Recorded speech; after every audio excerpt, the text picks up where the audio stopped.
नमस्कार मित्रांनो. प्रेमी युगलांमध्ये आपण बऱ्याच वेळेस हा एक तक्रारीचा सूर ऐकतो.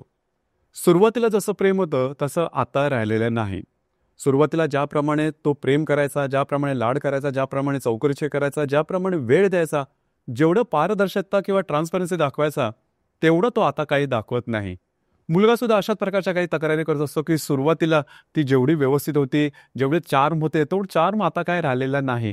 नेहमीच आपल्याला चौकशी करत असते किंवा नेहमीच संशयाच्या नजरेने बघत असते. तर यामागची कारणं कोणती आहेत? यामागचं कारण सगळ्यात महत्त्वाचं म्हणजे आपण स्वतःला जाणलेलं नसतं. आपण नेहमी समोरच्याकडून अपेक्षा करत असतो, की त्यांनी काय करायला हवं, त्यांनी कुठला बदल करायला हवं. पण आपल्यामधला बदल, आपली दृष्टी, आपल्या अपेक्षा ह्या नेमक्या आपल्याला ठाऊक नसतात. आणि जोपर्यंत तुम्हाला स्वतःबद्दल स्वतःचं व्यक्तिमत्व ठाऊक नाही आहे, तोपर्यंत इतरांचं समजणं तेवढंसं सोपं जात नाही. कारण समोरच्या बोट ठेवणं सोपं आहे.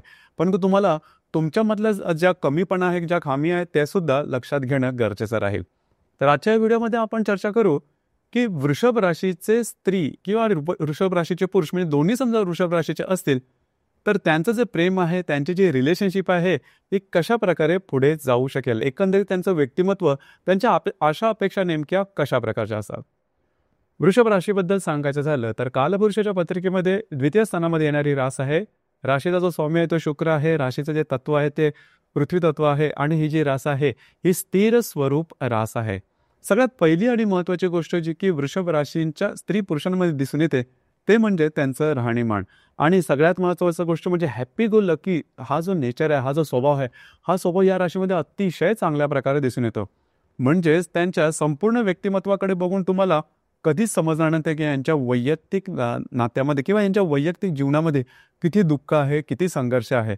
एकंदरीतच जीवनाकडे सकारात्मकतेने पाहण्याची जी दृष्टी आहे, जी कला आहे, ही त्यांना उत्तम प्रकारे जमलेली असते. अर्थातच आता जसं सांगितलं की शुक्राची राशी आहे, त्यामुळे त्यांचं राहणीमान अतिशय सुव्यवस्थित, नीटनेटकं, टापटीप आणि सगळ्यात महत्त्वाचं म्हणजे फॅशनचा जो सेन्स आहे तो त्यांना चांगला ठाऊक असतो.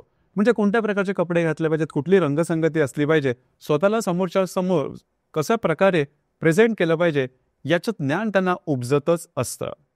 अधिभौतिक सुखाची आवड असते. म्हणजे आपल्याकडे सगळ्या प्रकारची अधिभौतिक वस्तू असायला हव्यात आणि आपण त्याचा भोग घ्यायला हवा, त्याची आवड यांच्यामध्ये असेल. थोडासा भोगी पिंड असतो असं म्हणायलाही हरकत नाही. या जोडीलाच सगळ्यात महत्त्वाचं अस्त्र जे त्यांच्यामध्ये असतं ते म्हणजे त्यांची वाणी, त्यांचं बोलणं. संवाद साधण्याचे जे कौशल्य आहे हे वृषभ राशीसारखं इतर कुठल्याही राशीमध्ये तुम्हाला दिसणार नाही.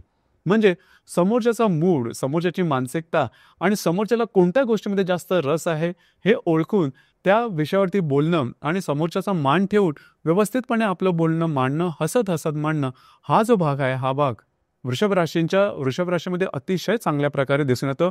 भाषेवरचं जे प्रभुत्व आहे ते सुद्धा चांगलं असतं. मुद्दा कितीही गुंतागुंतीचा असला किंवा कितीही गंभीर असला तरी आपल्या सहज सोप्या शैलीमध्ये मांडणं, हा जो भाग आहे हा भाग वृषभ राशीमध्ये अतिशय चांगल्या प्रकारे दिसून येतो. आणि म्हणूनच या राशीच्या ज्या व्यक्ती आहे त्या साधारण त्यांचं राहणीमान, त्यांचं बोलणं, त्यांचं वागणं हे अतिशय चांगलं असल्या कारणामुळे सगळ्यांना हव्याहवाशा वाटतात आणि त्यांची इमेजसुद्धा तशी चांगली असते. दुसरी महत्त्वाची गोष्ट म्हणजे नृत्य, नाट्य, कला, चित्रपट, संगीत यांची त्यांना आवड असते. म्हणजे कलेचा पिंड असतो. श्रवण करणं, संगीत श्रवण करणं किंवा संगीताचा आनंद घेणं, हा जो भाग आहे हा भाग वृषभ राशींमध्ये अतिशय चांगल्या प्रकारे दिसून येतो. उपजतच हा भाग असतो. दुसरी महत्त्वाची गोष्ट म्हणजे या ज्या व्यक्ती असतात या व्यक्तींना थोडंसं मगाशी सांगितल्याप्रमाणे अधिभौतिक सुखाची आवड असते. ज्याला आपण परफ्युम्स किंवा ज्वेलरीची वगैरे याची आवड असते आणि सुंदर प्रकारे फुलांची सुद्धा आवड यांना खूप चांगल्या प्रकारे दिसून येते. नॉर्मली यांना पेट्स किंवा जे पाळीव प्राणी असतात, जीव लावणं हा जो भाग आहे हा भाग सुद्धा वृषभ राशींच्या स्त्री आणि पुरुषांमध्ये अतिशय चांगल्या प्रकारे दिसून येतं. जो मी मगाशी भाग सांगितला की माणुसकी जी आहे ती वृषभ राशीच्या स्त्री किंवा पुरुष दोघांमध्ये सुद्धा अतिशय चांगल्या प्रकारे दिसून येतं. आता जसं मगाशी सांगितल्याप्रमाणे की लॅविश लाईफस्टाईल असतं किंवा अधिभौतिक सुखाची आवड असते किंवा चांगलं राहणीमान यांचं असतं, हे जरी असलं तरी वृषभ राशीचे जे स्त्री पुरुष असतात यांचं हे प्रॅक्टिकल असतात, व्यवहारी असतात. पैशाच्या बाबतीत पैसे कुठे, कधी, कसे खर्च करायचे, कशा प्रकारे इन्व्हेस्ट करायचे याची जाण वृषभ राशीच्या स्त्री पुरुषांना अतिशय चांगल्या प्रकारे दिसून येतं. दुसरी महत्त्वाची गोष्ट म्हणजे त्यांचे विचार. एखाद्या गोष्टीवर समजा डिसिजन घ्यायचा असेल तर नीट सखोलपणे विचार करतील, त्याला थोडा वेळ घेतील, परंतु एकदा डिसिजन आपला घेतला की तो पूर्ण करून दाखवतील. यांना स्वतःच्या मर्यादा ठाऊक असतात की आपण कुठपर्यंत करू शकतो. ही जी गोष्ट आहे, ही गोष्ट आहे ना अतिशय चांगली असते. त्याच्यामुळे जीवनामध्ये सहसा फेलियर हे वृषभ राशीच्या स्त्री पुरुषांमध्ये दिसून येत नाही, जी की अतिशय चांगली आणि महत्त्वाची गोष्ट आहे. दुसरी महत्त्वाची गोष्ट म्हणजे थोडासा निगेटिव्ह पॉईंट आहे हा, की थोडासा हट्टीपणा असतो. आपल्या मतावर ठाम राहणं, आपल्या मताशी तडजोड न करणं, हा भाग कधी कधी यांच्यामध्ये दिसून येतो. लक्षात घ्या, ही गोष्ट तशी पहिली तर मोठी नाही आहे, परंतु लक्षात घेण्यासारखी आहे.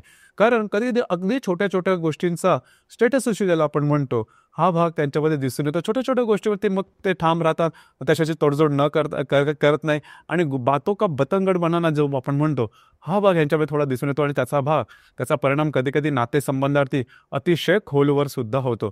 तर ही गोष्ट थोडीशी यांच्यामध्ये दिसून येतं. बाकी जर का तुम्ही पाहिलं तर वृषभ राशीच्या व्यक्ती या अतिशय हसऱ्या असतात, खेळकर असतात, त्यांची इमेज सुद्धा खूप चांगल्या प्रकारची दिसून येते. आता या राशीमध्ये एकंदरीत 3 नक्षत्र आहेत, कृत्तिका, रोहिणी आणि मृगशीर्ष. पैकी कृत्तिका नक्षत्राचे जे शेवटचे 3 चरण आहेत हे वृषभ राशीच्या पहिल्या 3 चरणामध्ये येतात. अर्थात जो मगाशी मी सांगितला भाग की हट्टीपणा, आपल्या मतावर ठाम राहणं किंवा कधी कधी तिखट बोलणं, हा जो भाग आहे किंवा सेल्फ डिपेंडन्सी हा जो भाग आहे, हा भाग वृषभ राशीच्या कृत्तिका नक्षत्रामध्ये जास्त प्रमाणात दिसून येते. थोडंसं हट्टीपणाचा भाग थोडासा जास्त असा कारणामुळे रिलेशनशिपवरती मध्ये याचा थोडासा परिणाम होऊ शकतो. या गोष्टीला लक्ष द्या. परंतु स्वतःच्या हिमतीवरती पुढे जाणं, करेज यांच्यामध्ये जबरदस्त असतो. कृत्तिका नक्षत्राचे जे स्त्री किंवा पुरुष असतात हे कोणालाही कधीही घाबरणार नाही. एकदा जर का यांनी मनात एखादी गोष्ट घेतली तर ते पूर्ण करून दाखवतील. हा भाग यांच्यामध्ये खूप चांगल्या प्रकारे दिसून येतो. डोळ्यांच्या संदर्भातले त्रास असू शकतात किंवा मातापित्याचं सुख, मातापित्यापैकी एखाद्याचं सुख कमी मिळणं, हा भाग सुद्धा कृत्तिका नक्षत्रांच्या पुरुषांमध्ये दिसून येऊ शकतो, स्त्रीमध्ये सुद्धा दिसून येऊ शकतो. कृत्तिका नक्षत्राची जर का स्त्री असेल तर त्यांना खास करून आरोग्याच्या संदर्भात, उष्णतेच्या संदर्भातले विकार ज्याला आपण म्हणतो किंवा पित्त प्रकृती ज्याला म्हणतो, ती गोष्ट त्याच्यामध्ये थोडी दिसून येऊ शकते. दुसरं जे नक्षत्र आहे ते म्हणजे रोहिणी. तर रोहिणी नक्षत्रामध्ये जो वृषभ राशीचा जो महत्त्वाचा भाग आहे की हॅप्पी गो लकी, आनंदी राहणं किंवा आधिभौतिक सुखाची आवड, हा जो भाग आहे, हा भाग रोहिणी नक्षत्रामध्ये खूप चांगल्या प्रकारे दिसून येतो. मुळातच लाडात वाढणाऱ्या ह्या व्यक्ती असतात. लाड प्यारमध्ये वाढणाऱ्या असतात. खास करून आईचं प्रेम यांना जास्त प्रमाणात मिळतं. लक्षात घ्या, रोहिणी नक्षत्राचे स्त्री किंवा पुरुष थोडेसे आळशी असतात. म्हणजे कधी कधी बघू करू, हा जो भाग आहे, हा भाग यांच्यामध्ये थोडासा जास्त दिसून येतो. अर्थात नशीबवान सुद्धा असं थोडासा लक फॅक्टर यांच्यामध्ये चांगला असतो. काही बऱ्याचशा गोष्टी यांना लकनी किंवा लकीली मिळून सुद्धा जातात. तिसरं जे नक्षत्र आहे ते आहे मृग नक्षत्र. मृग नक्षत्राची गोष्ट ही पूर्णपणे वेगळी आहे. खरं तर हे बौद्धिक नक्षत्र आहे. यांना वाचनाची भरपूर आवड असते आणि होतं की त्यामुळेच त्यांचा एकंदरीत जे विचार असतात त्याची जी खोली असते ती खूप चांगली असते. जो मी मगाशी भाग सांगितला वृषभ राशीबद्दल की ह्या व्यक्तींना नीट विचार करणं आणि निर्णय घेणं, हा जो भाग आहे, हा भाग मृग नक्षत्रामध्ये अतिशय चांगल्या प्रकारे दिसून येतो. साधारणतः मृग नक्षत्राला कुठल्याही विषयावरती जर का निर्णय घ्यायचा असेल तो त्या संदर्भात सगळी माहिती जमा करतील, नीट विचार करतील आणि निर्णय नक्की घेतील. निर्णय एकदा त्यांनी घेतला की तो त्यांचा निर्णय सहसा चुकत नाही आणि अतिशय अलर्ट असतात.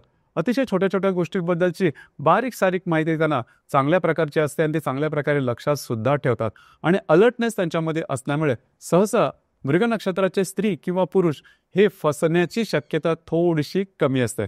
तर एकंदरीतच आतापर्यंत तुम्हाला समजलं असेलच की वृषभ राशीचे स्त्री किंवा पुरुष किंवा वृषभ राशीचं एकंदरीत व्यक्तिमत्व कशा प्रकारचं असतं. आणखीन एक महत्त्वाची गोष्ट म्हणजे यांना खाण्यापिण्याची आवड असते. म्हणजे वृषभ राशीचे संपूर्ण कुठलंही नक्षत्र असलं तरी त्यांना खाण्यापिण्याची थोडीशी आवड असते. चटपटीत खाणं, लज्जतदार खाणं किंवा हॉटेलमध्ये जाऊन खाणं, हा भाग त्यांना थोडा जास्त आवडतो आणि त्यामुळे बऱ्याच वेळा त्याचा परिणाम त्यांच्या शरीरावरती किंवा शरीरयष्टीवर दिसून येतो. थोडंसं लठ्ठपणाकडे जाण्याची शक्यता थोडी जास्त असते. म्हणजे जसं काय वय वाढतं त्याप्रमाणे लठ्ठपणाकडे जाण्याची थोडीशी प्रवृत्ती त्यांची वाढते. तर त्याकडे थोडंसं लक्ष देणं गरजेचं राहील. बाकी जर का सांगायचं झालं तर एकंदरीतच ही जी रास आहे, ही रास जी सुरुवातीला सांगितलं की हॅप्पी गो लकी अशा प्रकारची रास आहे. तर जर का दोघांचे समजा वृषभ रास असेल तर दोघांचे जे स्वभाव आहे ते सारखेच आहेत. जीवनाकडे बघण्याचा दृष्टिकोन सुद्धा सारखा आहे. बऱ्याचशा गोष्टींमध्ये त्यांचं एकमत सुद्धा होतं.